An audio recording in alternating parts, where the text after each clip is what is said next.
நான் ரெடி, நீங்க ரெடியா? ஸ்டாலின் தான் வந்தாரு, விளம்பரம் பண்ணாரு. அதுதான் மக்களோட அழிவு. ஸ்டாலின் தான் வந்தாரு, நடு தெருவுல தான் விட்டாரு. அதுதான் தமிழ்நாட்டோ அழிவு.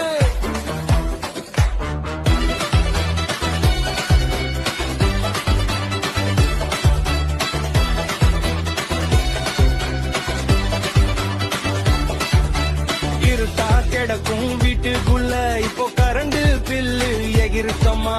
வறண்டு கிடக்கும் பாக்கெட்டுக்குள்ள புது ஓட்ட ஒண்ணு விழுகுதம்மா.